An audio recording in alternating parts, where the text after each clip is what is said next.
소개해 드리겠습니다. 그러니까. 우리가 삶을 살아가거나 이야기 나눌 때 우리는 최초를 좋아하고 또 최고를 좋아합니다.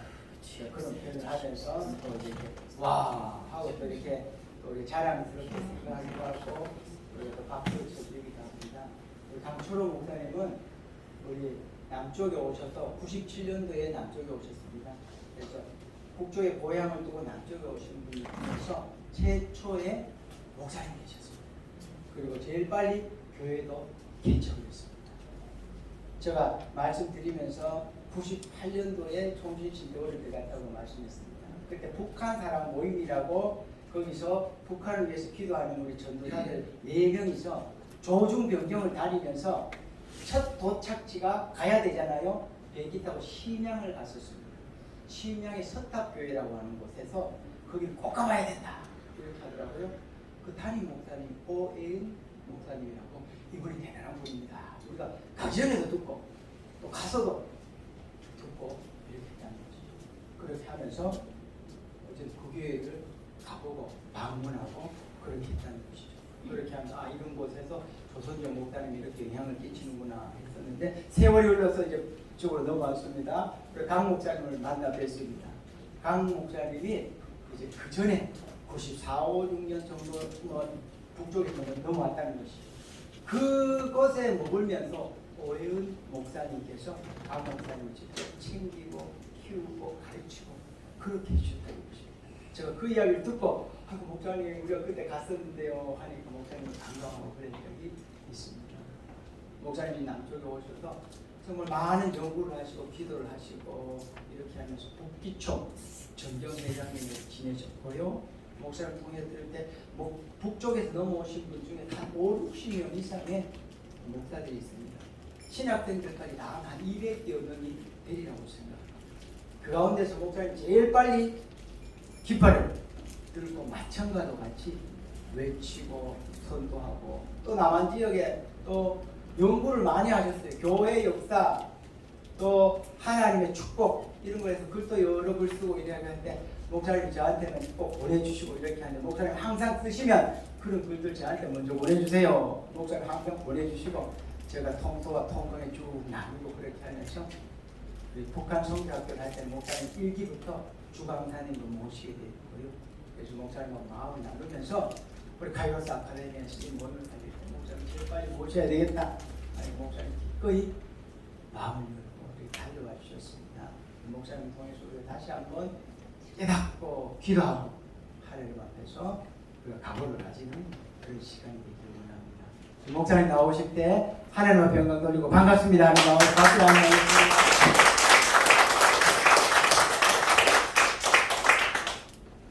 할렐루야 축복합니다. 우리 카이로스 아카데미에 오셔서 북한 성도를 위해서 함께 기도하는 여러분들이 있기 때문에 하나님께서 우리의 소원인 통일을 곧 주실 줄로 믿습니다. 말씀 한 구절을 제가 읽어드리고 강의 시작하도록 하겠습니다. 사도행전 1장 8절의 말씀입니다.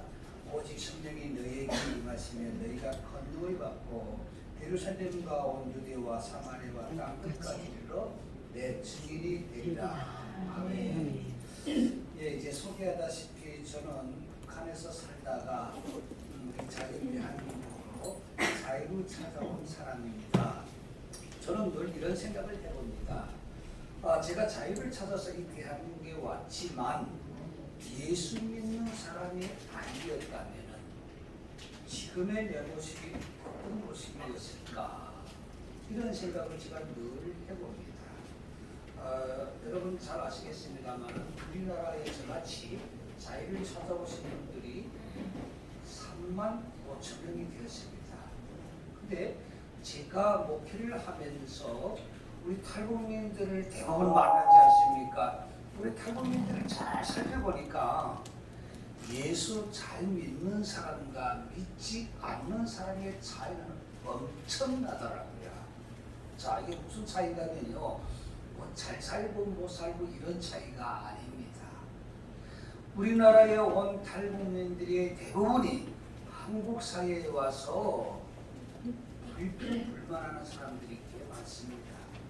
내가 어떻게 왔는데 내가 이 땅에 자유를 찾아서 내가 목숨 걸고 왔는데 왜 우리를 대우해 주지 않느냐 그러면서 불평하는 사람들도 있고, 또 어떤 사람들은 야, 이 자본주의 오니까 이 자본주의의 이 환경이 너무도 치열하다, 또 어떻게 살아가야 될지 모르겠다 그러면서 불평하는 사람들이 또 있습니다.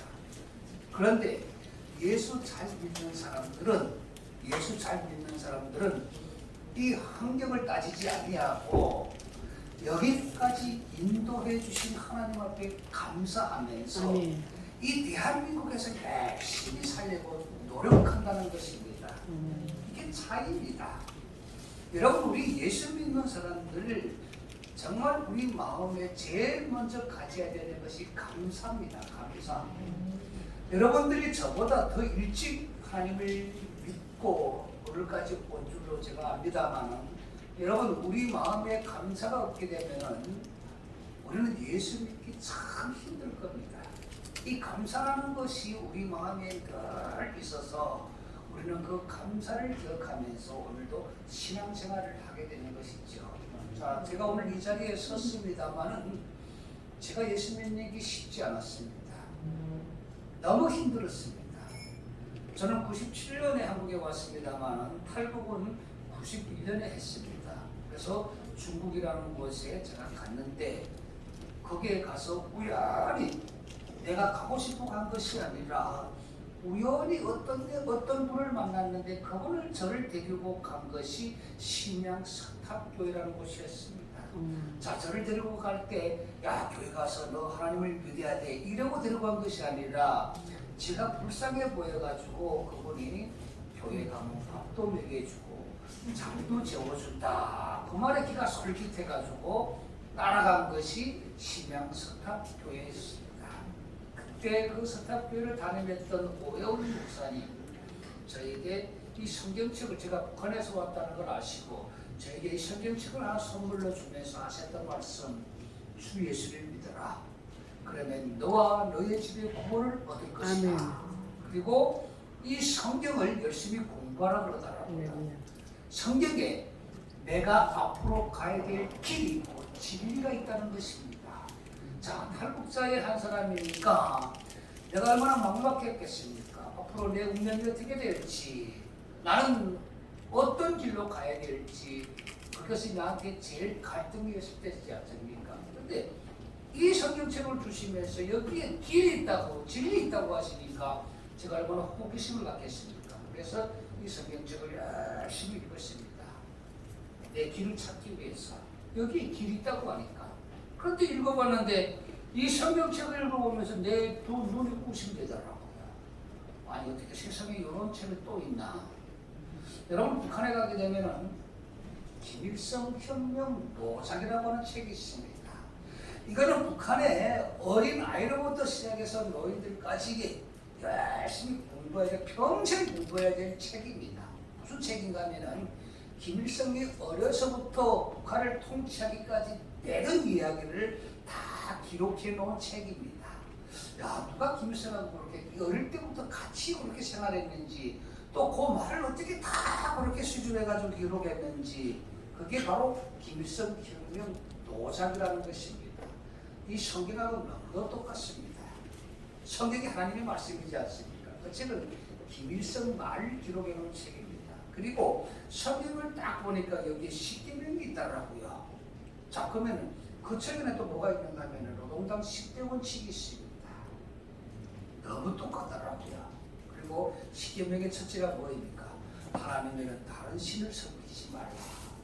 자, 10대 원칙의 첫째가 또 뭔지 아십니까, 여러분? 노동당의 김일성 수령과 노동당에는 다른 것을 믿지 말라입니다. 그냥 조금 이 말의 어토만 좀 다르지 너무 다 똑같습니다.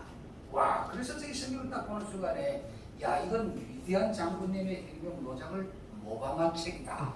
이건 성경을 모방한 책이다. 그래서 이 성경책을 들고 어디로 가느냐, 그 목사님에게 달려서 성경책을 성경책 내동댕이 치면서 목사님, 제가 북한에서 왔다고 우습게 보는 겁니까?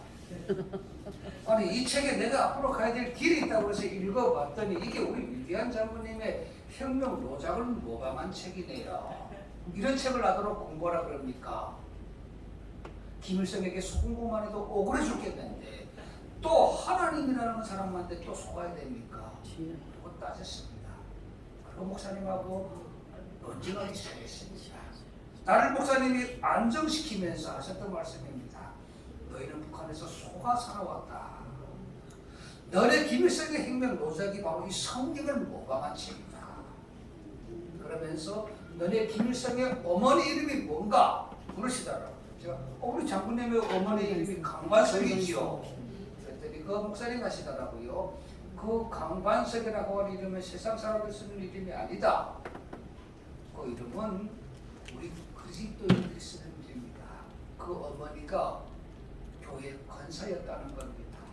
그리고 어린 김일성도 어렸을 적에 자기 어머니가 교회에서 기도하면서 했던 모습을 보면서 컸다는 겁니다.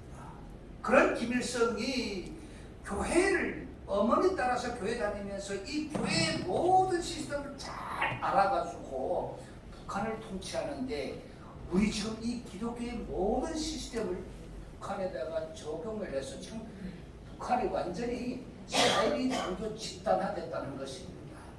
야, 그런데 그 말을 들었는데 이해가 안 되더라고요. 이해가 안 되더라고요. 자, 그리고 목사님이 너는 반드시 하나님을 믿어야 된다 그러는데 나는 하나님을 믿어야 될 내 의미를 찾지 못했습니다. 자, 그리고 성경을 무조건 공부하라 그러는데 여러분 이 성경이라는 것은요 믿는 사람들에게는 진리고 그리고 하나님의 말씀이지만 믿지 않는 사람이 성경을 보는 게 얼마나 곤혹스러운지 아십니까? 자, 제가 믿음이 없으니까 내 안에 믿음이 없으니까 이 성경을 보는 게 너무 곤혹스러웠습니다. 야, 이건 아니야. 이건 거짓말이야. 이건 어디 동화책에서나 나오는 얘기지. 아니 어떻게 하나님이 사람도 흙으로 빚어가지고 거기에다 혼을 넣으니까 사람 인간이 됐다고. 그리고 이 세상 모든 걸 하나님이 창조했다고 여기 나오는 창세기를 보니까 야, 이거는 어느 정말 옛날 옛적에 나오는 그런 얘기지. 이걸 어떻게 믿어야 되는가. 그래서 목사님하고 계속 싸웠습니다. 너무 불편했습니다. 믿음이 없으니까. 와, 이게 믿음이 없는 상태에서 여러분 교회 안에 앉아있는 것만 해도 얼마나 곤혹스러운지 아십니까? 그런데 참 사람이라는 게 그래서 얼마나 감사합니까? 그 교회에서 목사님이 해주는 밥을 얻어 먹어야 되니까 어디 갈 것도 오면 나니까 그러나 그걸 크게 내가 막 반항하지는 못하고 아 그래 내가 여기 있을 때까지 그냥 믿는 것처럼 하면 되지. 그리고 나를 포장하기 시작했습니다. 거짓으로 포장되지요. 그럴 수밖에 없지요. 믿음이 안 되는. 그리고 또 목사님은 그때 평생 그분은 결혼하지 않은 분이었습니다. 그분이 몇 년 전에 돌아가셨는데요. 평생 정말 하나님을 위해서 인생을 바치신 분입니다. 너무도 그분은 저희 영적 어머니입니다. 그런데 그분하고 만났는데도 얼마나 저한테 좋은 얘기를 많이 해줬겠습니까? 나는 길을 딱 막고 마음을 딱 닫고 모든 것을 들으려고 하지 않았습니다. 심지어 주일날이면은 목사님이 설교를 딱 하시고 설교 끝나게 되면 그 당시에 제가 갔을 때는 북한이 고난의 해버리게 될 시대 때였습니다. 와, 그게 모인 성도님들에게 여러분 우리 동포들입니다. 북한에는 우리 형제들이 지금 굶어 죽고 있습니다. 저들이 지금 저렇게 비참하게 있는데 우리가 가만히 있어야 되겠습니까? 저들을 위해서 기도합시다 하고 기도를 하는데 제가 기도하는 사람들을 많이 예배 드리는 그 온 사람들을 보니까 어떤 사람들은요 진짜 눈물을 흘리면서 기도하더라고요. 눈물 흘리면서. 근데 내 마음은 어떤 마음이 드는가? 야, 이게 바로 우리가 북한에 있을 때 아버지 장군님 하면서 울었던 눈물하고 뭐가 다른가? 똑같다고만 생각했습니다. 똑같다고. 감동이 없으니까요. 그리고 그때부터 목사님하고는 계속 쓰기 시작했습니다. 나는 그 목사님의 집에서 목사님이 해주는 밥을 얻어 먹으면서도 목사님을 진실로 믿으려고 하지 않고 목사님 말씀도 받아들이려고 하지 않았습니다. 가짜라고 생각했기 때문에 또 한 번 하나님 앞에 속는다고 생각했기 때문에 북한에서 속은 것 같이 또 철저하게 속는다고 그런 마음이 있었기 때문에 믿는 게 너무 힘들었습니다. 그런데 하나님은 사건을 만들어 주시더라고요. 참 우리 하나님은요 악한 자도 하나님은 변화시킵니다. 나같이 악한 자도 하나님이 변화를 시켜주신 겁니다. 그냥 변화시키지 않습니다. 하나님은요 꼭 우리에게 한 사건을 보여주시고 그 사건을 통해서 우리가 하나님을 인정하도록 만드시는 것입니다. 사람을 통해서. 자, 제가 목사님하고 6개월 동안 그런 6개월 동안 여러분 그런 마음으로 살라니까 얼마나 불편했겠습니까? 6개월 동안 그런 마음 가지고. 그런데 어느 날 6개월째 되는 날이었는데 갱비실에서 저는 그 목사님 집에서 밥을 먹고 목사님과 함께 집에서 작업을 했었거든요. 그 당시에 그 목사님이 50대 후반대였습니다. 저는 20대 때였고 그걸 봤는데 목사님이 집에서 밥을 먹고 자고 그런데 어느 날 아침에 경비실에서 급한 전화가 목사님 그 교회 안에 자택이 있었으니까요. 그리고 그 신명세탁교회라는 여러분 가본 분들 아시겠지만 교회가 큽니다. 저는 우리 그 중국에서도 조선족 교회로서는 유일하게 대형 교회입니다.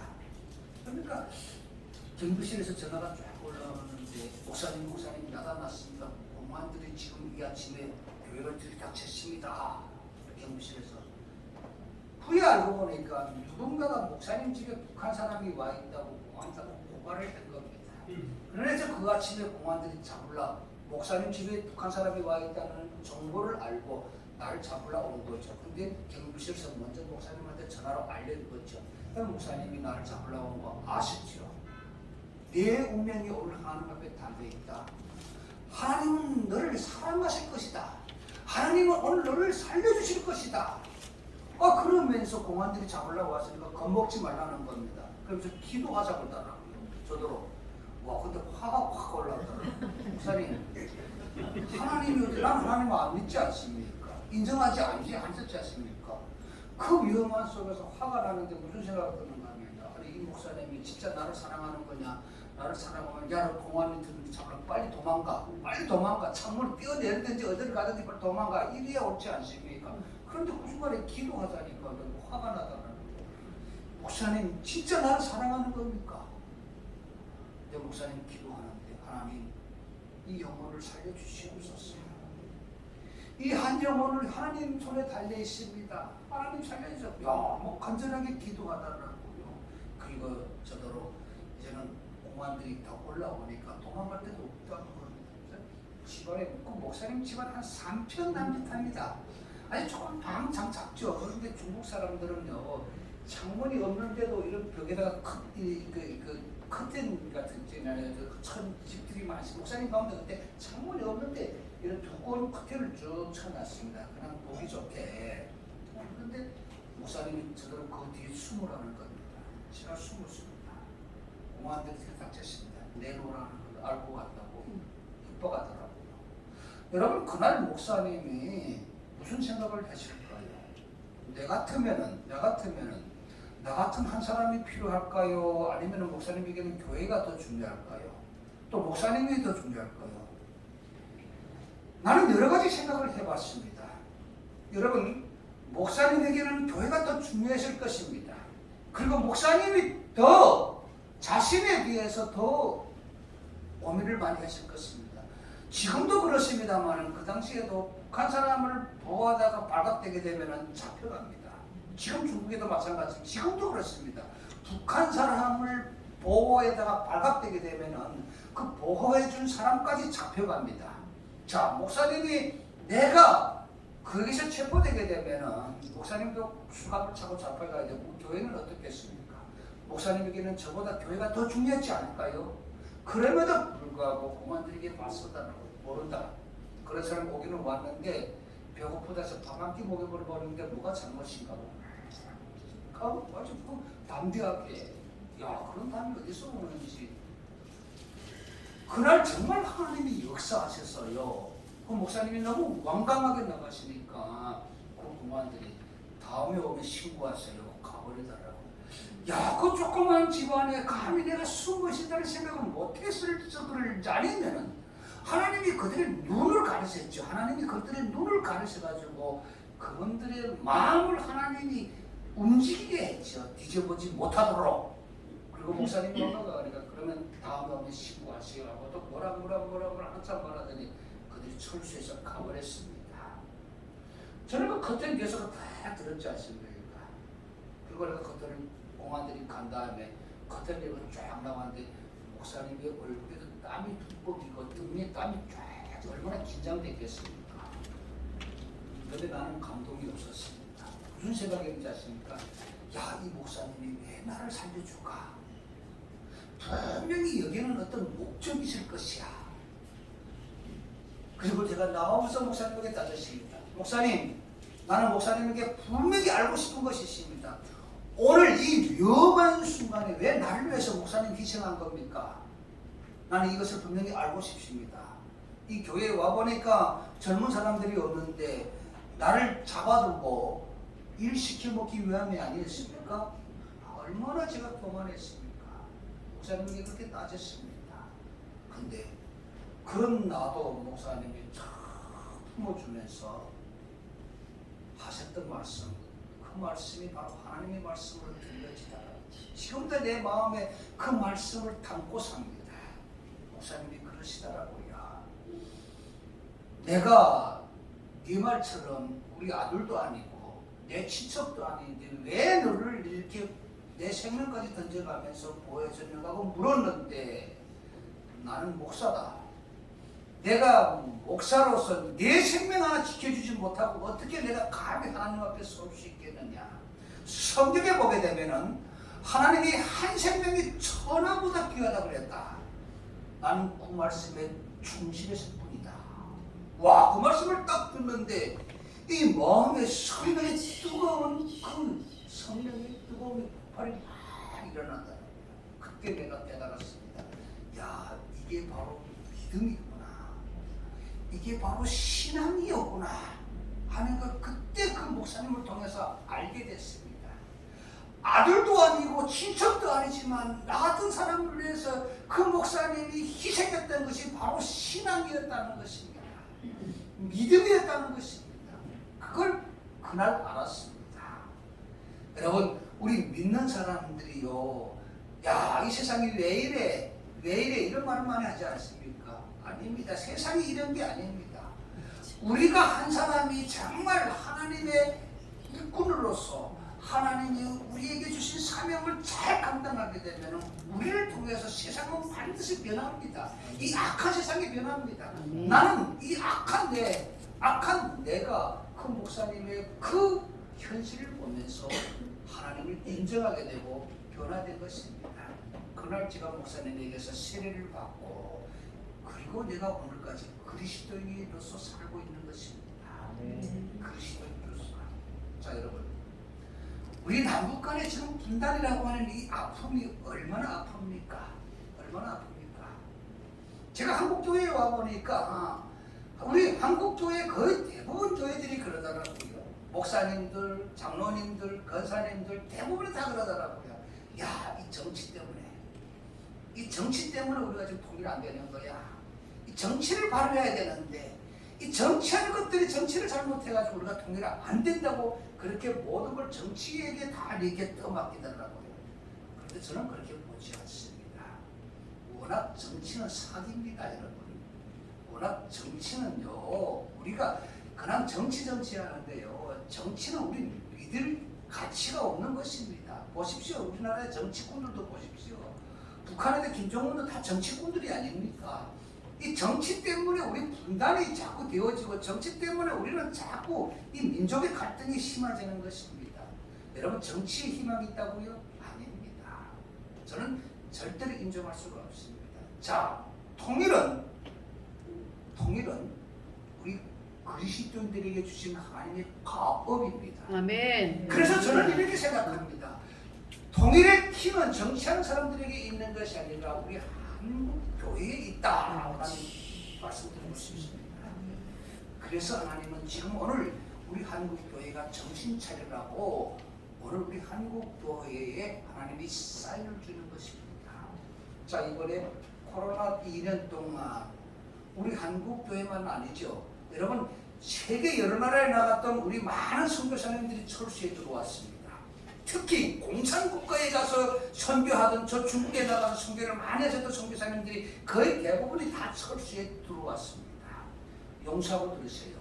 저는 지금까지 한국교회 북한 선교 실패라고 저는 봅니다. 실패라고 봅니다.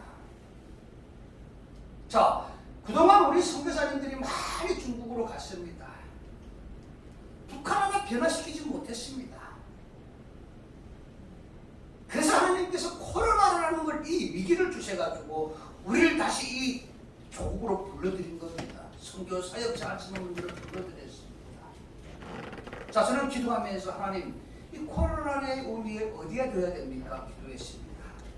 하나님은 우리에게 다시 우리를 돌아볼 수 있도록 기회를 주신 것입니다. 한국교회를 돌아볼 수 있도록 기회를 주신 것이었습니다. 그 전에요, 제가 아는 목사님이 언젠가는 코로나 전에 저는 감리교입니다. 우리 감리교는 연회라는 것이 1년에 한 번씩 합니다. 그러면 그때마다 특히 대형교회 목사님들이 연회 기간 때에 나오셔가지고 자기 교회가 1년 동안 사역했던 사역들을 보고하고 또 대선교했던 그 선교 사역들을 이제 보고를 하죠. 대부분 대형교회 목사님들이 자랑을 많이 하더라고요. 우리 교회는 1년 동안 어느 지역 세계에 나가서 어느 나라에다가 교회를 세웠습니다. 뭐 30개, 40개 교회를 세웠습니다. 막 자랑하더라고요. 저는 언젠가 그 이야기를 딱 들으면서 이런 생각을 해봤습니다. 우리 한국교회 세계 나가서 아무리 선교를 많이 한다고 한들 하나님이 기뻐하실까? 지금 우리 민족이 지금 아픔을 겪고 있는데 그것도 동방의 예루살렘이라고 했던 평양의 우상에 지금 잡고 있는데 평양을 성도 무너져 있는데 그걸 회복하지 못하면서 우리가 지금 세계에 나가서 선교를 많이 한다고 자랑하는데 하나님이 과연 기뻐하실까? 그 생각을 제가 해봤습니다. 여러분, 저는 항상 우리 한국교회가 잊지 말아야 될 것이 있다고 저는 말씀드리고 싶습니다. 뭔가? 북한입니다. 북한이 회복돼야 됩니다. 자, 오늘 내가 이제 본문 말씀을 읽어드리는데요. 오직 성령이 우리에게 임하게 되면 우리가 권능을 받고 예루살렘과 유대와 사마리아와 땅 끝까지 이르러 그리스도의 증인이 된다고 했지 않습니까? 저는 처음에 이 말씀을 잘 이해를 못했습니다. 그리고 또 어떤 분들이 저대로 그러더라고요. 목사님, 북한이 땅끝입니다. 그래서 우리는 땅끝을 위해서 기도해야 됩니다. 그런 분들이 꽤 많았습니다. 여러분들 속에서도 북한이 땅끝이라고 생각하는 분들이 꽤 많았을 것입니다. 그래서 저는 맞아, 북한이 땅끝이구나. 그래서 하나님, 저 땅끝 북한을 빨리 회복시켜 주십시오. 그런 기도를 많이 했습니다. 그러나 하나님께서 나에게 너의 고향 평양이 왜 땅끝인가 하고 물음이 저한테 언젠가 딱 생기더라고요. 그때 제가 정신을 바짝 차렸습니다. 그때 이 말씀이 내 머리에 딱 들어오더라고요. 우리가 권능을 받게 되면은, 여러분, 성령이 우리에게 임하게 되면은 예루살렘과 유대와 사마리아 땅 끝까지 이르러 그리스도의 증인이 된다고 그랬습니다.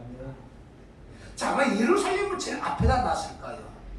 여러분, 한번 생각해 보십시오. 땅 끝과 사마리아와 유대와 예루살렘에 이르러 그리스도의 증인이 될 것이다. 이렇게 한번 여러분들이 읽어보십시오. 맞습니다. 분명히 안 맞습니다. 분명히 오늘 이 말씀에는 예루살렘을 제일 앞에다 놨습니다. 예루살렘과 유대와 사마리아 땅 끝까지 이르러 그리스도의 증인이 된다는 말씀이 무슨 의미일까요? 자, 그 당시에 예루살렘이 어떻게 됐습니까? 예루살렘의 성이 다 무너져 있었습니다. 그들은 다 포로로 잡혀갔습니다. 오늘 이 말씀을 우리가 깊이 이렇게 해석해야 될 것은 예루살렘의 성이 회복되게 되면은, 예루살렘이 먼저 회복되게 되면은, 여러분, 예루살렘이 회복되게 되면 유대와 사마리아 땅 끝까지 이르러 그리스도의 증인이 된다는 말씀이 아닐까요? 자, 그러면 우리 한국교회 오늘 한번 생각해 봅시다. 여러분, 저 평양이 먼저 회복돼야 됩니다. 동방의 예루살렘 평양. 우리나라의 선교사님들이 초창에 들어왔을 때에 서양 선교사님들 들어왔을 때에 대한민국에다 먼저 교회를 세웠습니까? 아닙니다. 북한 땅에다가 먼저 교회를 세웠습니다. 그래서 북한을 동방의 예루살렘이라고 부르는 것이지요. 우리 한국교회 이 사명을 다시 깨달아야 됩니다. 이 사명을. 자, 우리 북한에서 오신 탈북민들이 많이 불안해합니다. 여러분 정치적으로 해석하지 마세요. 우리나라는 자부가 있어가지고 정권이 딱 바뀔 때마다 탈북민 정책도 완전 180도 달라집니다. 이게 저쪽의 사람들이 정권을 잡게 되면 탈북민들이 많이 이게 좀 긴장됩니다. 아시지 않습니까? 살겠다고 온 사람들도 막 잡아 보내는데 대한민국으로 왔던 사람들도 가 북한을 도로 가 잡아 보내는데 우리가 얼마나 긴장되겠습니까? 그리고 또 우리나라의 정치 형식을 보십시오. 이 통일의 원점이 없습니다. 통일에 대한 어떤 기본적인 개념과 그리고 통일에 대한 어떤 확실한 방향이 없습니다. 방향이 없습니다. 그나마 우리나라는요, 그러나 평화통일이라고 하는 아주 이런 그 정치적인 그런 용어를 만들어가지고 계속 해놓지. 평화통일. 참 평화가 노래나 부른다고 해서 오면 얼마나 좋겠습니까? 여러분 평화는 노래나 부른다고 해서 올까요? 아닙니다. 우리는 북한이라고 하는 근본을 들여다봐야 됩니다. 그리고 북한을 잘 알아야 됩니다. 그리고 대안과 전략을 가지고 준비를 해야 됩니다. 특히 교회가 대안과 전략이 없기 때문에 지금까지도 이렇게 한국교회가 복을 받았음에도 불구하고 하나님이 우리가 꿈꾸고 우리가 원하는 저 통일을 주지 않는 것이라고 나는 생각합니다. 주지 않는 것이라고.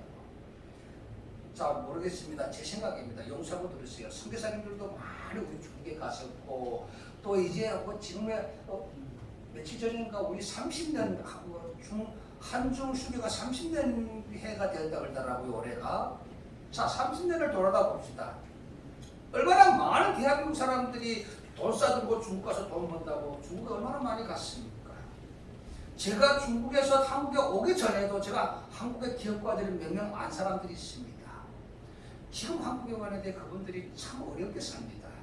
제가 그분들을 만나보니까 아니 사장님 돈 번다고 중국에 가시는데 왜 뭐 돈 못 벌고 갔습니까? 그분들이 하는 말입니다. 야 목사님 내가 공산주의 국가를 갈 때 공산주의를 좀 약간 공부라도 하고 좀 알고 가야 됐을 걸 전혀 모르고 간 것이 내가 실패의 원인입니다. 그러더라고요. 여러분 중국 사람들이 한때 우리나라 사람들 돈 싸고 들어갈 때 사장님 하면서 얼마나 한국 사람들을 반겼는지 아십니까?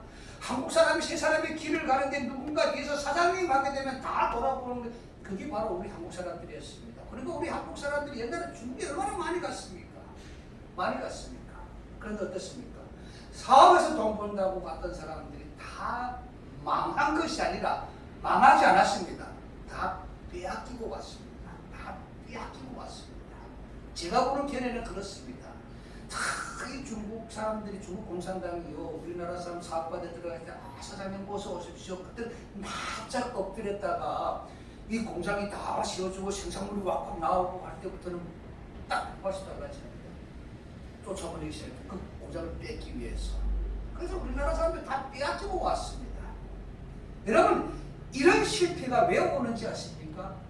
우리는 공산주의를 공산당을 너무 쉽게 생각했다는 겁니다. 우리가 민주주의, 우리 그 나라도 민주주의를 알겠지. 우리가 같은 나라겠지. 아닙니다. 이게 실패의 원인입니다. 자, 우리가 지금 통일이 그렇습니다. 언젠가 우리가 같이 평화를 어떻게 만듭니까? 자, 물어봅시다. 우리가 지금 평화하는데 김정은이 저 안락한 권력을 내려놓을까요, 여러분? 얼마나 저 큰 권력입니까? 우리나라도 뭐 정치하는 사람들 보십시오. 야당, 여당 보십시오. 한 자리 하나 해먹겠다고 얼마나 서로 싸웁니까? 이 자리 때문에 싸우는 게 아닙니까? 치열하게. 자기가 조명받고 자기가 지도자의 위치가 서기 위해서 정치는 치열하게 싸웁니다. 내려놓지 못하지 않습니까? 우리나라 현실도 그렇지 않습니까? 그런데 여러분 우리가 김정은하고 통일한다고요? 김정은이 그 권력, 그 안락한 권력, 그 통치 권력을 내려놓을까요? 안 내려놓습니다. 야. 그래서 무엇을 해야 될까? 그러면 신앙의 힘을 빌려야 됩니다. 하나님을 우리는 믿고 하나님과 함께 저 세상을 변화시켜야 되는 것입니다. 그런데 그걸 우리가 지금 못하고 있는 것입니다. 여러분 좀 근본적으로 우리 그리스도인들이 알았으면 좋겠습니다. 우리 그리스도인들 다 평화의 노래, 평화통일, 평화통일하는데요. 이게 잘못된 것입니다. 평화는 복음을 통해서 옵니다. 복음이 먼저입니다. 그래서 우리는 지금 우리 대한민국은 평화통일이라고 말하면 안 됩니다. 우리 특히 한국교회 복음통일입니다. 복음통일. 자, 생각해 보십시오. 저는 성경을 보니까 성경에 하나님께서 독생자 예수 그리스도를 이 땅에 왜 보냈습니까? 아니 왜 보냈습니까? 아니 우리를 살리기 위해서, 우리를 구원하기 위해서 독생자 예수 그리스도를 이 땅에 보냈습니다. 자, 그리고 성경이 분명히 말합니다. 예수 그리스도를 통해서 우리가 평화를 누리게 된다고 했습니다. 그래서 예수 그리스도가 평화의 왕으로 오셨습니다. 평화의 왕. 자, 그러면은 우리가 말하는 평화, 이 평화를 누구를 통해서 우리가 얻을 수 있을까요? 예수 그리스도를 통해서 우리는 이 평화를 얻게 되는 것입니다. 자, 이게 복음이 아닐까요? 우리 한국교회에 저는 정신을 차려야 됩니다. 함부로 평화통일만 하면 안 됩니다. 복음통일입니다. 복음입니다. 자, 복음이 북한에 들어가게 되면 북한은 자연히 하나님 안에서 변화가 되게 됩니다. 변화가 되게 되면은 우리는 그 다음에 복음 안에서 둘이 하나가 되는 것입니다. 자, 우리 교회에 나오는 성도님들 대부분이 탈북민들입니다. 우리 교회에 한 40여 명의 탈북민들이 나오는데 우리 교회에 나와서 정말 예수 그리스도를 정말 인격적으로 영접한 믿음을 가진 탈북민들이 저를 찾아와서 하는 말이 있습니다. 목사님, 내가 한국에 와서 예수 믿고 보니까 왜 북한에서 고난당했는지 그 이유를 내가 이 신앙을 통해서 알게 됐습니다. 그러더라고요. 여러분, 이게 중요한 말씀입니다. 그래서 물었습니다. 그게 뭐라고 생각합니까? 목사님 모르면 누가 압니까? 성경에 분명히 기록되지 않습니까? 십계명의 첫째, 하나님께는 다른 신을 섬기지 말라. 그런데 우리가 북한에서 하나님을 섬기지 아니하고 하나님이 제일 싫어하는 우상, 그것도 사람을 우상으로 세워놓고 섬기기 때문에 하나님이 저주를 내는 거 아니겠을까요? 와, 이게 바로 복음의 비밀입니다. 여러분, 우리가 지금 통일하겠다는 우리 대한민국이 이 복음의 비밀을 모르고 하나님을 우리가 믿고 하나님을 의지하고 하나님이 주시는 통일을 원해야 되는데 우리는 자꾸 우리 힘으로 할 수 있는 것처럼 자꾸 우리는요, 이 권력, 정치에 자꾸 우리는 의지되어 가는 것입니다. 그러니까 하나님, 그래 너희끼리 한번 해봐, 안 주시는 겁니다. 통일을 안 주시는 것입니다. 자, 신앙이라는 것은 아주 오묘한 신앙입니다. 믿음은 아주 확실한 믿음이지요. 자, 저는 제 자신을 보니까 제가 아직도 완성된 사람이라고 말씀드리기는 힘듭니다. 저도 인간이기 때문에. 그런데 제가 보니까, 제 자신을 보니까 예수 믿고 제 근본이 바뀌었습니다. 근본이 바뀌었습니다. 자, 제가 세상 교육을 받아서 근본을 바뀐 게 아닙니다. 자, 우리나라에 대해서 교육이 얼마나 많습니까? 세상 교육을 아무리 잘 받았다고 해도 여러분, 사람의 근본은 바뀌기 힘듭니다. 자, 정치하는 사람들이 공부 못한 사람들입니까? 우리보다 공부를 더 많이 한 사람들입니다. 그런데 근본이 바뀝니까? 안 바뀝니다. 그런데 신앙은 우리가 근본을 바뀌게 합니다. 하나님의 말씀은 우리의 근본을 바뀌게 하는 것입니다. 그래서 예수 믿게 되면 우리 근본이 바뀌어지는 겁니다. 우리 근본이 바뀌어집니다. 자, 바뀌어지니까 하나님의 사명을 위해서, 하나님이 주신 사명을 위해서 생명 걸게 되는 것입니다. 생명을 걸게 되는 것입니다. 저는 우리 탈북민들이 하나님에게 귀를 기울였으면, 아, 맞아, 바로 이거다. 우리는 북한을 불쌍하게 여기지만 저 땅에 저주받았다는 걸 쉽게 우리는 말하려고 안 합니다. 저주받았습니다. 왜? 하나님을 안 섬기니까. 인간이 동상을 세워놓고 그 인간에게 절하게 하니까 하나님이 저 땅을 저주 내리신 것입니다. 그래서 저주받은 땅입니다. 자, 저 저주받은 땅을 우리가 회복하려면 무엇을 해야 될까요? 돈 많이 퍼준다고 해서 저 저주받은 땅이 회복될까요? 들어가지요. 신앙이 들어가야죠. 그래야지 저 땅이 회복되는 것입니다. 이 일을 우리가 해야 됩니다. 해야 되는데 하지 않는 것이 그것이 문제라는 것입니다. 누구도 하지 않으려고 합니다. 자, 제가 우리나라에 와보니까 저희 할아버지가 정치학자였습니다. 그래서 저더러 어릴 적에 저에게 하신 말씀이 있습니다. 우리 할아버지가 김일성을 비판했다고 해가지고 북한에서 김일성을 비판한 죄로 처형당했습니다. 자, 지금도 저는 너무 마음이 아픕니다. 우리 할아버지의 그 현실을 보면서 우리 할아버지가 제가 어렸을 적에 제게 늘 하셨던 말씀입니다. 역사를 잘 알아야 된다. 그것도 민족의 역사를. 그래야 훌륭한 사람이 될 수 있다. 그런데 김일성은 통치하면서부터 우리 민족의 역사를 다 말살시켜버리고 자기 가족의 역사가 우리 민족의 역사인 것처럼 북한의 교과서에다가 막 띄워가지고 자기 가족을 공부하도록 만들어놨습니다. 우리 할아버지가 그것을 비판했다는 죄로 관해서 잘못됐습니다. 그래서 저는 너무 싫었습니다. 그래서 일찍이 제가 가자. 이 북한에서는 도저히 살 수 없다. 이런 거짓된 나라에서는 살 수 없다. 그래서 제가 일찍이 나오게 된 것입니다. 그래서 한국에 와가지고 할아버지가 저에게 강조했던 역사를 잘 알아야 된다고 하는 그 강조의 말씀을 지금도 제가 마음에 가지고 한국에 와서 자, 우리 역사를 한번 한국에서 제대로 좀 공부해보자. 그래서 제가 우리 역사를 꾸준히 지금도 많이 공부하고 있습니다. 그런데 우리 역사를 공부해보니까 뭐 반만년의 유구한 역사라고 말합니다만 제가 반만년의 유구한 역사까지는 알고 싶지 않습니다. 깊이 알고 싶지는 않습니다. 자, 우리나라의 현대사 100년의 현대사만 봐도 이 100년의 현대사 속에서 여러분 우리가 제일 주목해봐야 될 게 뭔지 아십니까? 한국 교회의 역할입니다. 그리스도인들의 역할입니다. 자, 일제시대에 우리가 36년 동안 일제에게 나라를 빼앗기고 여러분 얼마나 우리가 식민지 우리 그 백성으로 살았습니까? 그때 우리가 서름이 얼마나 컸습니까? 그때 빼앗긴 나라를 찾기 위해서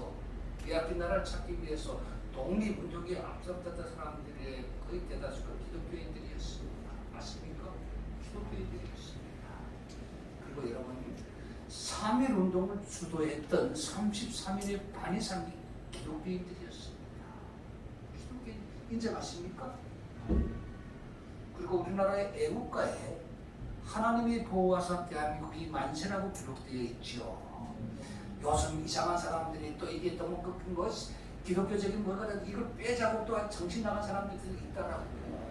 정신 차려야 됩니다. 지금 세상이 미쳐갑니다. 자, 나는 애국가를 부르면서 하나님이 보호하사 대한민국 만세라고 기록해 놓은 것은 믿음의 선진들이 다 겪어봤지 않습니까? 그분들이 우리나라는 하나님이 세웠다는 걸 인정하셨기 때문에 우리 새 시대, 우리 민족의 새 세대들이 잊지 않게 하기 위해서 애국가에다 그걸 기록해놨다고 생각합니다. 오해하지 마세요. 제가 역사를 공부해보니까 우리가 독립운동에서 나라를 찾았다 그러는데요. 우리가 독립운동에서 나라를 찾은 게 아닙니다. 오해하지 마세요. 제가 공부를 해보니까 우리 힘으로 나라를 찾은 게 아닙니다. 자, 그 당시에 일제시대는 일제가 너무 강했습니다. 어마어마하게 강했습니다. 우리하고 게임이 안 됐습니다. 우리는 그냥 여러분 저 중국에 가가지고 독립운동한다고 중국에 나가가지고 독립운동을 했습니다. 무슨 힘으로 나라를 찾는다고요? 여러분 일제를 상대할 만한 힘이 우리 없었습니다. 솔직히. 자, 그런데 우리 어떻게 해방됐습니까? 여러분 하나님이 하셨습니다. 누구를 움직였습니까? 미국이라는 강대국을 움직여가지고 우리에게 빼앗긴 나라를 하나님이 찾아주신 것입니다. 인정하십니까? 역사를 바로 공부해 보십시오. 우리 힘으로 나라를 찾은 게 아닙니다. 일본의 항복이 미국이 원자탄을 투하하면서부터 일본이 항복했지 않습니까? 그래서 우리는 덤으로 우리는 해방을 맞이한 것입니다. 자, 이걸 그냥 하나님이 하셨을까요? 아닙니다. 우리 민족을 사랑하신 하나님께서 우리나라의 해방을 하나님이 그렇게 주도하시고 하나님이 미국을 움직여가지고 해방을 주신 것입니다. 이걸 우리 여러분 믿음의 선진들이 야, 우리나라는 하나님이 지켜주신 것이야. 그래서 애국가에다 나는 기록해놨다고 생각합니다. 그래서 보십시오 여러분. 우리 한국교회 역할이 얼마나 클까요? 지금 교회가 참 힘을 다 잃어갑니다. 힘을 잃어갑니다. 우리 한국교회 다시 새 힘을 얻어야 됩니다.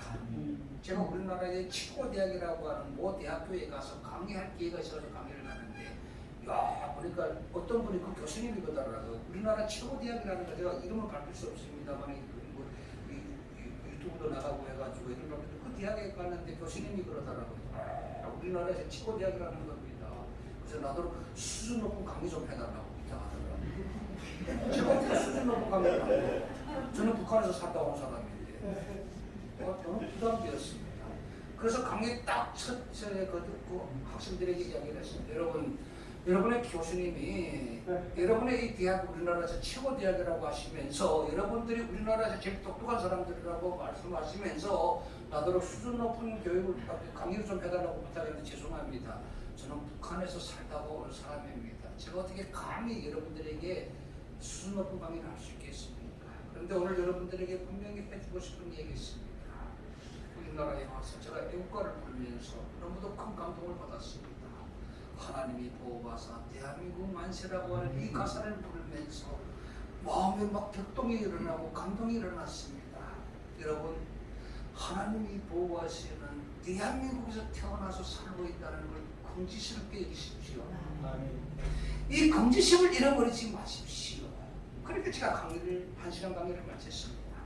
그런데 강의를 마치고 딱 내려오는데 교수님이 그러더라고요. 목사님, 요즘 우리 대한민국의 대학에 와서 이렇게 종교적 강의를 하게 되면은 학생들이 별로 좋아하지 않는다는 겁니다. 와, 저는 애국가의 그 문구를 인용했는데 나더러 종교적 강의를 했다는 겁니다. 너무 마음이 아팠습니다. 야, 이거 어떻게 대한민국 이렇게 되었나? 애국가의 가사를 내가 인용했는데, 종교적 강의를 했다고. 그러면서 그분이 그러더라고요. 목사님, 우리 대한민국에 와서 우리 역사를 많이 공부한다 그러는데 우리 역사를 잘 공부해 보세요. 우리나라가 어떻게 이렇게 잘 살게 된지 아십니까? 그러면서 우리가 새마을운동을 성공적으로 해서 이렇게 잘 살게 된 겁니다. 그러면서 저도 새마을운동에 대해서도 공부 좀 해보라는 겁니다. 그래서 제가 요즘 인터넷에 자료가 얼마나 많습니까? 새마을운동 쳐보십시오. 자료가 다 나옵니다. 그래서 새마을운동 도대체 무슨 운동이야? 새마을운동 때문에 오늘 대한민국이 이렇게 잘 살게 되었다니 새마을운동을 한번 공부해보자. 그 새마을운동 자료를 찾아서 공부해봤는데 그게 무슨 내용이 있는가 하면요. 새마을운동 때 이게 새벽 종소리와 함께 일터에 나가서 열심히 했다. 자, 여러분들에게 묻고 싶습니다. 자, 새마을운동 때 새벽 종을 울렸습니까? 안 울렸습니까? 울렸겠죠. 그러니까 그 기록이 되어 있는 거죠. 새벽 종소리와 함께 우리가 깨어서 열심히 일터에 나가서 일했다. 그래서 이 나라를 세웠다는 분명한 문구가 있다라고. 새벽 종? 그러면 나라에서 새벽 종을 올렸을까? 정부 청사에서 올렸을까? 일 나오라고. 새벽에 일을 깨라고 일 나오라고. 그래서 찾아봤더니 야, 이게 새벽 종을 교회에서 올렸다라고. 인정하십니까, 여러분? 정부 청사 동사무소에서 올린 게 아닙니다. 지금 우리 조국 교회 거의 대부분 교회들이 종탑이 다 없어졌습니다만 그 당시에는 교회마다 다 종탑이 있었다라고요. 교회들에서 그 새벽에 종을 울릴 목적이 무엇입니까? 새벽기도 종을 안 울렸습니까? 그러면은 우리 믿는 사람들이 그 새벽 종소리와 함께 그 새벽에 깨어가지고 일 나갈 시간이구나 일 나가자 그랬습니까? 아닙니다. 교회 종소리와 함께 그들이 먼저 달려간 것이 교회였습니다. 교회에 가서 나라와 민족을 위해서 기도하고 그리고 일터에 나가서 이 나라를 이렇게 세웠다는 거, 열심히 일해서 이 나라를 세웠다는 겁니다. 여러분, 이게 자료에 남아있지 않습니까? 그래서 저는요, 새마을운동도 우리 대한민국의 건국에 큰 역할을 한 것만 사실인데 이 새마을운동에 거의 대부분을 주도했던 사람들도 기독교인들이었다는 겁니다. 그리고 교회의 역할이 어마어마하게 컸다는 겁니다. 그 새벽에 종을 울려서 사람들을 깨우고 그리고 나라에 위해서 이 나라의 건국을 위해서 달려나가게 했고 그 일을 교회가 역할을 한 것입니다. 그런데 요즘 우리 조국교회가 그런 역할을 하고 있습니까? 못합니다. 여러분, 우리 한국교회 다시 정신을 차려야 됩니다. 정신을 차려야 됩니다. 우리가 이 통일이라고 하는 것, 이 통일은 우리는 영적 감각으로 이 통일을 우리는 구상해 나가야 됩니다. 영적 소관입니다. 또 영적 싸움입니다. 통일은. 그래서 이건 한국교회의 사명입니다. 나는 한국교회 손에 통일의 키가 있다고 장담합니다. 장담합니다. 자, 독일 통일을 한번 찾아보겠습니다. 많은 분들이 그러더라고. 야, 독일은 시대를 잘 만나가지고 운이 좋게 일찍 통일되었다 하고 이해하는 사람들이 많습니다. 여러분들도 그렇게 생각합니까? 여러분 독일 통일 한번 잘 공부해보고, 누군가가 저에게 독일 통일에 대해서 한번 공부해보라고 조언을 해가지고 제가 독일 통일을 열심히 공부하고 있습니다. 그런데 제가 독일 통일에 대한 자료를 쫙 찾아보면서 한 가지 아주 특이한 통일운동을 목격하게 됐습니다. 무슨 운동인가 하면요, 프라이카이프 운동입니다. 프라이카이프 운동.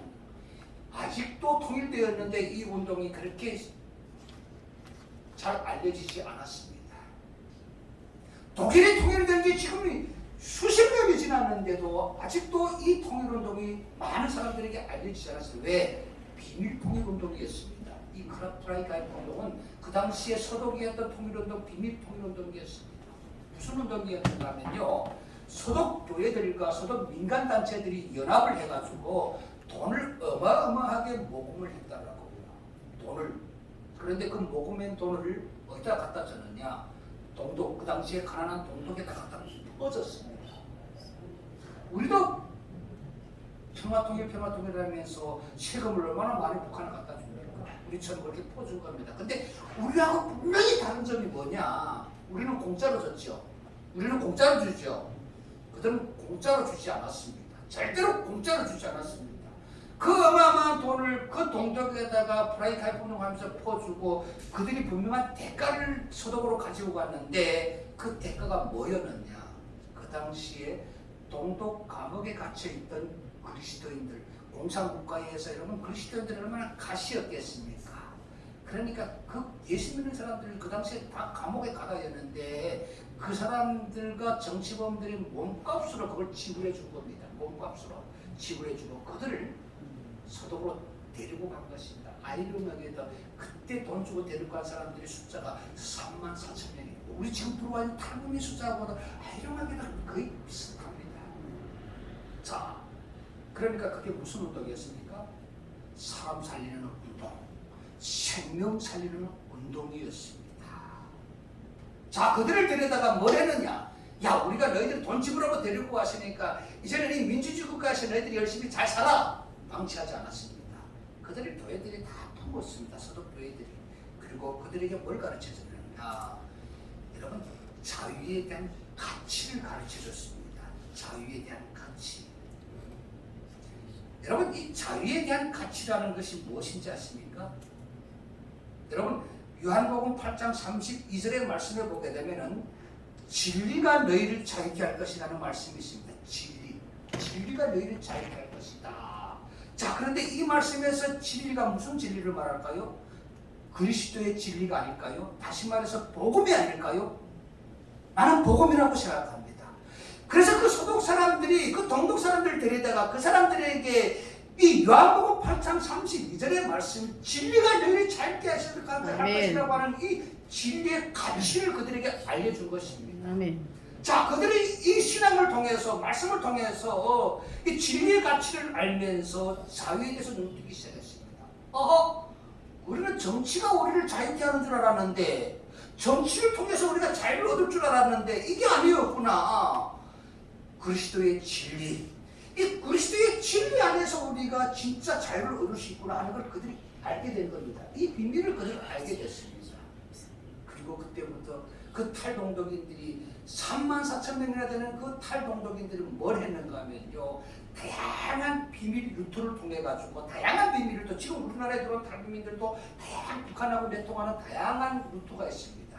아시죠, 여러분? 돈도 보내고 전화도 통화하고 지금 다양한 루트가 있어요. 이런 비밀 루트, 이런 다양한 비밀 루트를 통해 가지고 그 탈동독인들이 자기 고향, 자기 가족에게 이 가치를 알게 해준 겁니다. 진리가 우리를 자유케 한다. 진리가 우리를 자유케 한다.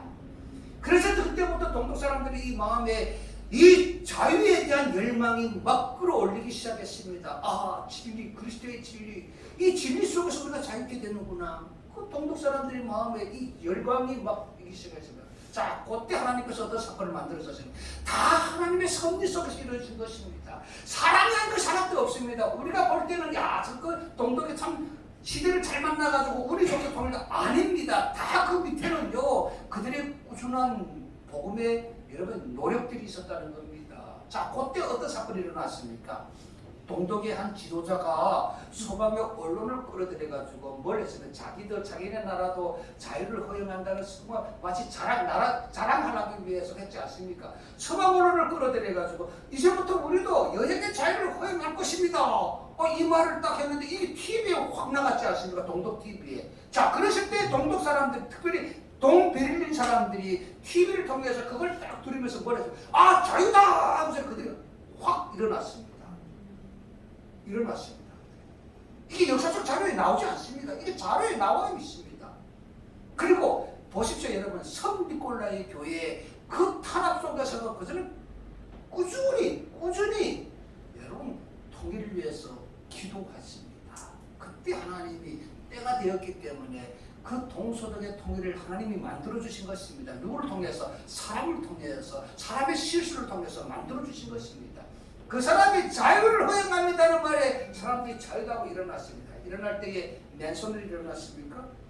아닙니다. 그들이 동베를린 사람들이 자유하고 일어났을 때 한 손에는 뭘 들고 갔습니까? 한 손에는 망치, 한 손에는 꽃갱이 들고 어디로 달려갔습니까? 베를린 장벽으로 달려갔습니다. 그래서 동베를린 사람들이 자유다고 하며 치면서 그들이 손에 망치, 손에 꽃갱이를 들고 무너뜨린 장벽이 바로 동베를린 장벽이 아니었습니다. 그 장벽이 무너지면서 통일된 것입니다. 그러니까 누가 통일시켜준 것입니까? 그들이 스스로 통일을 만들어간 겁니다. 동독 사람들이 스스로, 서독 사람들은 꾸준히 이 진리에 대한 가치를 그들에게 알려주었고 이 진리를 통해서 깨어나게 된 그들의 손으로 장벽을 무너뜨려서 그들은 통일을 만들어갔다는 겁니다. 와, 얼마나 멋진 통일입니까? 자, 우리는 왜 이런 통일을 못 만들어갑니까? 우리는 왜 이런 통일을 못 만듭니까? 피 흘림 없는 전쟁, 하나님 피 흘림 없는 전쟁을 주시옵소서. 가당치 않은 소리 하지 마십시오. 피 흘림을 우리가 각오를 해야지요. 피 흘림을 각오를 해야지요. 복음을 위해서는 피 흘림을 각오해야 됩니다. 그런데 우리가 보십시오. 우리는 그냥 아주 우리는 지금 복음보다도 우리는 평화라고 하는 이 거짓 천독에 속아가지고 우리는 다 들떠 있습니다. 하나님 보시기에 가당치 않은 것이죠. 여러분, 우리는 바로 이런 통일을 만들어 가야 됩니다. 그래서 이 나라에 온 탈북민들이 4만 5천 명의 탈북민들이 하나님이 그런 독일에서 일어났던 통일을 만들어 주시기 위해서 우리를 이 땅으로 보내준 것입니다. 아멘. 우리를 밥이나 얻어먹으라고 보내주신 하나님이 아닙니다. 여러분, 6만 개의 한국교회가 있답니다. 6만 개의 한국 4만 5천 명 되는 탈북민 하나 키우지 못합니까? 저들을 키워야 됩니다. 저같이 부족한 사람들 보십시오. 위대한 우리 대한민국의 교회가 나 같은 한 사람을 신학을 공부하게 하고 목회자를 키워놓으니까 제가 뭘 합니까? 사역을 하는 게 아니겠습니까? 여러분, 이런 사역을 우리 한국교회가 할 수 있도록 탈북민들을 키워야 됩니다. 이 나라에 온 탈북민들이 하나님의 군사로 준비되게 되면은 우리를 통해서 저 독일 통일 같은 통일을 얼마든지 할 수가 있습니다.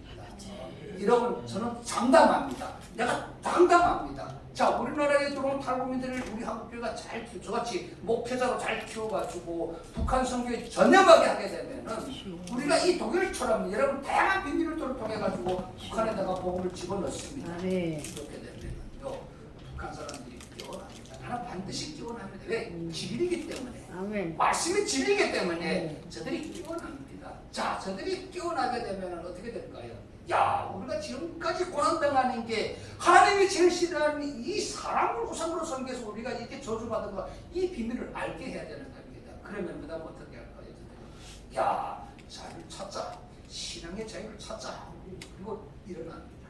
자, 우리는 일제시대부터 시작해서 지금 일제시대도 아니지요. 우리의 백년사를 돌아보니까요. 참 우리 그리스도인들의 피 흘림, 순교가 오늘 한국교회의 축복이더라고요. 맞죠? 자, 제가 보니까요, 물론 뭐 전쟁도 흘리면서 우리가 많은 사람들이 희생됐습니다만 특별히 그리스도인들이 신앙이 들어가게 되면은요 죽음도 각오하더라고요. 북한에 진짜 복음이 들어가게 되면 북한 사람들이 죽기를 각오합니다. 자, 죽기를 각오한 사람들이 뭘 할까요? 야, 바로 세우자. 나라를 바로 세우자. 이 생각을 하게 됩니다. 그리고 뭘 합니까? 김정은에게 달려갑니다. 무리를 져서 신앙을 가진 사람들이 죽기를 각오하고 두려움을 던져버리고 김정은에게 몰려갈 것이라고 자신합니다. 가서 뭘 할까요? 배고프니까 쌀 주세요, 빵 주세요, 이걸 외칠까요? 아닙니다. 우리에게 신앙의 자유를 달라. 아멘. 신앙의 자유를 달라. 아멘. 그래서 신앙의 자유를 저들이 보장받게 되면은 김정은이 많은 사람들이 들고 일어나는데 저희들 용될 수 있겠습니까? 그래, 이제부터 우리 북한에서도 신앙의 자유를 허용합니다. 이 선포만 되게 되면은 우리는 통일됩니다. 아멘. 이게 바로 하나님 안에서 둘이 하나가 되는 겁니다. 아멘. 그 다음에 우리가 말하는 평화입니다. 아멘. 이걸 먼저 알아야 됩니다. 그래서 우리 기독교, 한국 기독교의 이 사역이 얼마나 큰지 아십니까? 그런데 우리는 그걸 못합니다. 제가 많은 대형교회 목사님들을 만나보니까 대형교회 목사님들이 만난 것이 아니라 북한 선교의 분명한 방향을 알기 위해서 저희들이 부를 때가 많습니다. 저는 특별히 우리 대형교회에 많이 제가 관심을 갑니다. 가면 꼭 이어갑니다. 목사님들이. 목사님, 지금 통일을 위해서 뭘 해야 될까요? 그럼 제가 이런 이야기를 합니다. 목사님들 뭐라고 그러지 아십니까? 목사님, 지금 남북이 딱 갈라져 있는데 우리가 지금 뭘 하겠습니까? 아니, 당신들이 뭘 합니까? 아니, 탈북자들이 와 있지 않습니까? 여러분, 탈북자들은 고향이 북한입니다. 부모 형제가 있습니다. 여러분들이 못하는 일을 우리가 합니다. 뭘 합니까? 내통합니다. 내통. 여러분들은 내통 하려도 못하지 않습니까? 우리는 내통하지 않습니까? 자, 이 내통될 수 있는 이 비밀 루트를 우리 한국교회가 활용을 해야 되는데 탈북자들 어떻게 믿습니까? 의심부터 하는 겁니다. 그러니까 안 되는 거죠. 그러니까 탈북민들이 여기 와서 복음의 비밀을 모르니까 맨날 어디 가면 돈이나 좀 벌 수 없을까 이러면서 사는 겁니다. 의미 없는 삶을 사는 겁니다. 여러분, 우리는 이 땅에 와서 의미 있는 삶을 살려고 하나님이 보내주신 겁니다. 그 의미 있는 삶이 뭘까요? 고향 땅, 북한 땅에 복음을 들여보내서 저 땅을 변화시키는 것입니다. 여러분, 북한의 현실을 바로 아십시오. 지금 북한이 너무도 어렵습니다. 이번에 코로나 사건을 겪으면서 또 북한이 더 어렵다고 합니다. 고난의 해군이 또 올지도 모른다고 하는 그런 위기감을 지금 북한이 안고 있습니다. 기회입니다. 지금 나는 하나님이 기회를 주신다고 생각합니다. 아멘. 어떤 목사님들이 그러더라고요. 목사님, 저런 철저히 공산주의 사상에 잡혀있는 사람들에게 복음을 들여보내도 저 사람들 어떻게 복음을 접하겠습니까? 어떻게 믿겠습니까? 아닙니다. 여러분, 지금이 복음을 들여보낼 절호의 기회입니다. 아멘. 자, 우리나라에 들어온 탈북 이제 오늘 저녁에는 이제 김건능 목사님이 오시겠습니다만, 김건능 목사님은 특별히 10년 동안 중국에 감옥에 가셨다고 오신 분입니다. 중국에서 탈북민, 한국도 안 들어오고 탈북민 사역을 하셨습니다. 많은 탈북민들을 한국으로 보내고 또 오늘 이야기를 할 겁니다. 그분도 못 깨겠답니다. 복음에 막 불탄 사람들은요, 나 한국 안 갈래. 나는 북한으로 들어갈래. 나는 조국의 북한에 가가지고 내가 이 하나님의 말씀을 전하고 그리고 내가 순교할 거야. 그리고 북한에 들어간 사람들도 꽤 있습니다. 꽤 있습니다. 그리고 여러분, 지금 북한이 가난하지 않습니까? 이 미신에게 사람은요, 배부르고 등 따시게 되면 예수 믿기 더 힘듭니다. 제가 우리나라에 온 탈북자들 보니까 중국에 있을 때는 하나님 살려만 주십시오. 하나님 살려만 주십시오. 그랬던 사람들이 한국에 와서 예수 안 믿는 사람들이 꽤 많습니다. 뭐라 그런지 아십니까? 그때는 내가 살기 위해서 하나님 찾으신 거죠. 이제 와보니까 한국에 와보면 하나님 없어도 살 수 있는데요. 여러분, 이게 사람의 교만입니다. 한국에 와보니까 하나님 없어도 살 수 있는 겁니다. 누가 생명의 위협을 줍니까? 그러니까 하나님에 대한 중요성을 모르는 것입니다. 그런데 북한은 얼마나 지금 힘들까요? 얼마나 가난할까요? 지푸라기라도 찾기 싫은 심정이 저들입니다. 그런데 보십시오. 별하별 이단이 다 들어갔습니다. 북한에 지금. 우리 기독교는 정말 너무 안일합니다. 심지어 요즘 북한에서 어떤 일들이 일어나는가 하면 너무 힘드니까 너무 힘드니까 별하별 미신 행위가 다 일어납니다. 여러분 정말 우리 한국교회가요, 저는 북한 사회를 들여다볼 수 있는 영적 안목이 있어야 됩니다. 그거 정신 차려야 됩니다. 우리 지역에 제가 우리 그 북한에 있는 고향 지역하고들 내통하면서 들은 얘기인데요. 우리 지역에 있는 한 간부가 자전거를 하나 산 겁니다. 북한에서는 자전거가 우리나라의 자가용 비슷합니다. 자전거가 제일 중요한 수단이네. 교통수단이거든요. 그러나 자전거를 하나 간부가 샀는데 자전거를 고장나지 말고 오래 타야 되지 않겠습니까? 자전거 타가지고 자전거를 걸고 제일 먼저 수리소에 가가지고 좀 기름도 칠해주고 해야 되지 않겠습니까? 근데 그 자전거도 어디 간지 아십니까? 점쟁이 집에 찾아가는 거예요. 점쟁이. 야, 내 자전거를 하나 샀는데 이 고장 안 나게 좀 오래 탈 수 있도록 점을 좀 쳐달라. 그러면 그 점쟁이가 중국에서 들어온 문화거든요. 아무리 동지 걱정하지 마세요. 내가 이제 여기다 붉은 끈 하나 달아줄 테니까 이걸 달아놓게 되면 이 자전거를 고장나지 않고 오래 탈 수 있다고. 그리고 중국 문화에서 들어온 거거든요. 시뻘건 자전거에 딱 매달아 이걸 계속 달고 다니면은 고장 안 나고 오래 탄다고. 미신양이 아닙니까? 왜 그렇지 않습니까, 여러분? 메마른 겁니다. 영적으로 메말라가는 겁니다. 또 얼마나 힘듭니까? 얼마나 저들이 굶주려 있습니까? 그러다 보니까 여러분 이 잡신이라도 믿겠다고 하는 그들의 저 신앙심이 그 안에 있는 것입니다. 자, 이런 절호의 기회를 우리 한국교회가 지금 놓치고 있는 것입니다. 그가지고 어떤 목사님들이 그럽니다. 목사님 주체사상이 꽉 잡혀있는 저 사람들인데 어떻게 우리가 신앙을 들여보낸다고 그들이 변화되겠습니까? 아닙니다, 여러분. 지금입니다. 지금 복음을 들여보내면 저 사람들은 변화될 수가 있습니다. 변화가 됩니다. 자, 성경책을 들여보내서 우리가 뭐 딱 읽어야만 신앙입니까?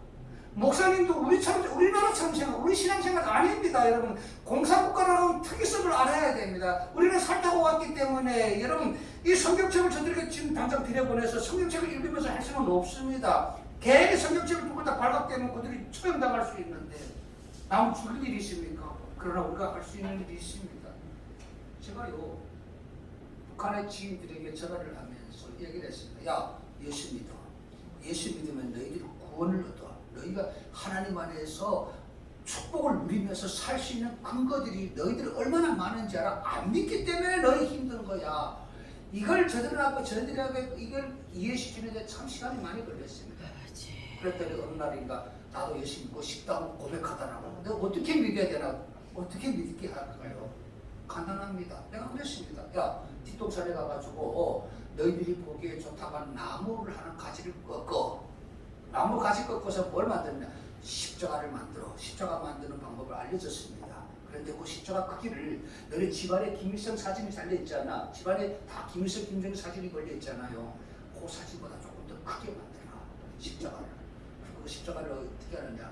너희들만 볼 수 있는 거야. 다른 사람이 또 보면 고발하면 또 잡혀갈 거잖아요. 그래서 집안에다 너희들만 볼 수 있는 곳에다가 걸어놓고 뭐라느냐? 아침에 일어나게 되면 온 가족이 손잡고 그 십자가를 바라보면서 기도해. 기도하는 방법까지 알려졌습니다. 하나님, 오늘도 우리 가족을 지켜주시옵소서. 궁핍하지 않게 하여 주시옵소서. 가난하지 않게 하여 주시옵소서. 우리와 함께 하여 주시옵소서. 우리 가족이 복을 누리게 하여 주시옵소서. 그 기도를 하고 하루 시작해. 일을 시작해. 나가서 열심히 일해. 너희들도 놀고 먹는 게 아니라 열심히 나가 일해. 그리고 저녁에 들어오게 되면 또 잠자리에 들기 전에 또 가족과 함께 손잡고 그 십자가를 바라보면서 하나님 감사합니다. 오늘도 우리와 함께해 주셔서 감사합니다. 이 밤도 우리와 함께해 주시옵소서. 이걸 계속 반복하게 하는 겁니다. 반복. 여러분 북한 사람들에게 지금 제일 중요한 게 뭔지 아십니까? 여러분 저들은 이 성경책을 들어가서 성경책을 읽게 할 수는 없습니다. 이 성경책을 읽게 하시면 또 얼마나 좋겠습니까? 그러면 북한이 다 변화된 거죠. 근데 아직도 그런 상황은 아닙니다. 그래서 뭘 해야 될까요?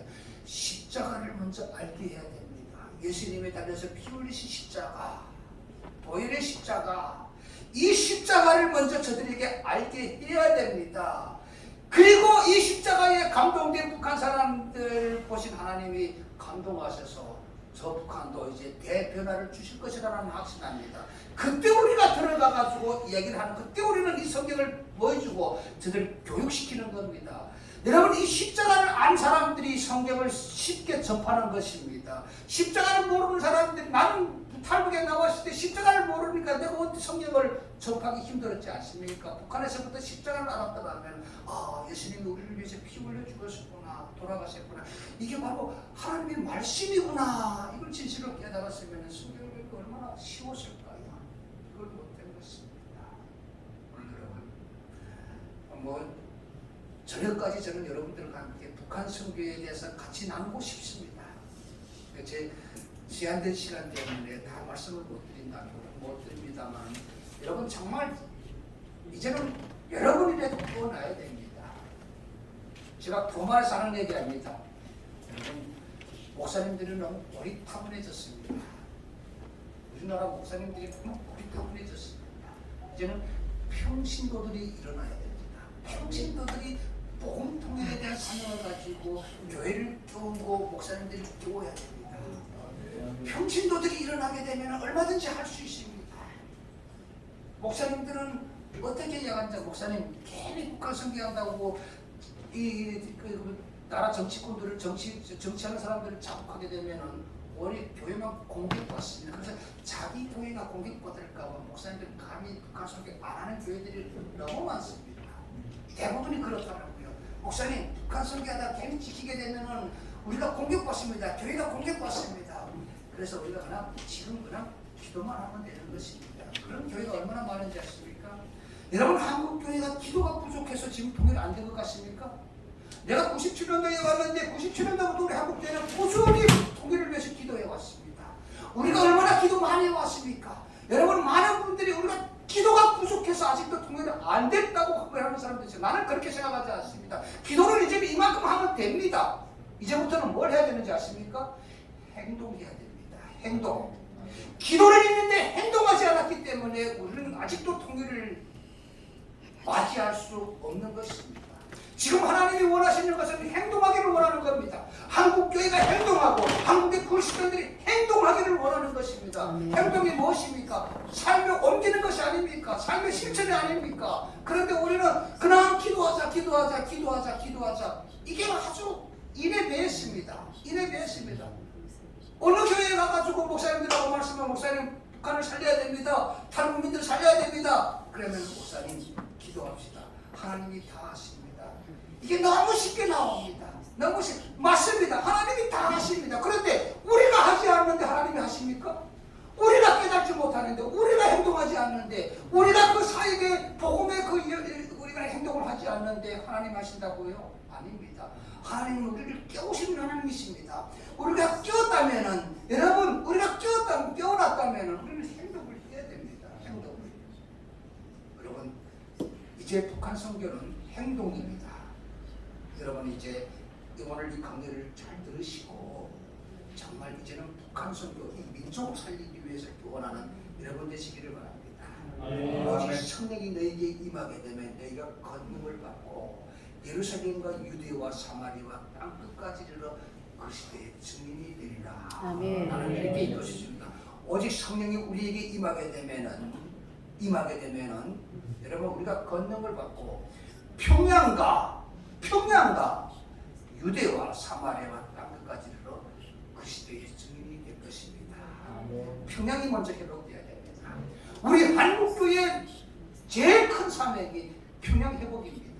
세계 여러 나라에 가서 교회 세우는 것보다 더 중요한 게 저 평양에 무너진 저 성을 회복하는 것입니다. 그러면 우리 민족은 세계에도 나가서 크게 수임받을 줄로 믿습니다. 지금 중국이 G2랍니다. G2죠 중국이. 우리가 G2가 될 수가 있습니다. 여러분 이 사역을 잘 감당하게 되면 우리 대한민국을 하나님이 G2로 세워주셔서 세계에 나가서 영향력을 끼치게 할 것입니다. 그러려면 평양이 제일 먼저 회복돼야지요. 우리가 통일되어야지 희망이 생기는 것입니다. 통일되어야지 우리가 하나님의 큰 어마어마한 축복을 받을 수 있는 것입니다. 이 말씀을 듣고 마치려고 합니다. 한국에 처음에 오니까 설악산이 우리나라에서 제일 아름다운 산이라고 그러더라고요. 설악산을 한번 가봐야 된다고. 다음도 하고 설악산이 얼마나 공정한 산인지 그래서 제가 한번 우리 목사님들과 같이 간 귀 지역이 있습니다. 설악산에 자주 갑니다. 또 북한을 위해서 기도하기 위해서 설악산 딱 가보니까 내가 본 설악산은 우리 대한민국에서는 제일 높은 산을 찍지 못해. 내가 본 산은 북한의 절대 우리 집 뒷동산 같이 보이죠. 용사고 들으세요. 뒷동산 같이 보이죠. 북한에 얼마나 아름다운 산들이요. 설악산은 대비 못합니다, 여러분. 아시지 않습니까? 금강산, 묘양산, 칠보산 여러분 얼마나 산들이 아름다운 산들이 많은지 아십니까? 자, 여러분 통일비용을 그렇게 걱정하는데 통일비용 걱정하지 마세요. 관광만 우리가 북한의 그 하나님이 주신 그 대자연의 그 아름다움, 여러분 그 자연 그 관광 개발만 잘해도 우리나라요 먹고 삽니다. 나는 그렇게 봅니다. 샌프란시스코에 갈 일이 있어가지고 갔는데 해안가가 멋있다고 해서 목사님 차를 태우고 쫙 구경시켜주더라고요. 저는 그걸 보면서 무슨 생각을 했냐, 야, 우리나라 동해안보다 더 못하다 하는 생각했어요. 우리나라 동해안 다 보십시오, 여러분. 얼마나 절묘한 여러분 그 아름다운 그 산들이 많은데 특히 북한 쪽에 그걸 이제 잘 개발하면은 야, 세계 여러 나라 사람들이 우리나라로 몰려올 겁니다. 그 사람들에게 우리는 뭐라 복음을 증거하는 겁니다. 가지 않고 들어오는 사람들에게 복음을 증거할 수 있는 대한민국이 될 줄로 믿습니다. 오늘 여러분 오늘 하루 우리 탈북민들이 이제 또 여러분이 와서 강의를 합니다만 그분들의 강의 한마디 한마디를 잘 들으시고 이제는 행동하는 여러분 되시기를 축원합니다. 기도하겠습니다. 좋으신 하나님 아버지, 우리 대한민국을 사랑하는 애국의 정신을 가진 그리스도인들이 이 자리에 모였습니다. 하나님, 우리의 기도를 들으시고 우리가 이제 곧 행동하여서 우리가 저 북한을 변화시키는 하나님의 주역이 되게 하여 주시옵소서. 오늘 마치는 시간까지 함께 하셔서 오늘 이 자리에 하나님의 크신 은혜가 넘치는 자리가 되게 하여 주시옵소서. 예수님의 이름으로 기도드렸습니다. 감사합니다.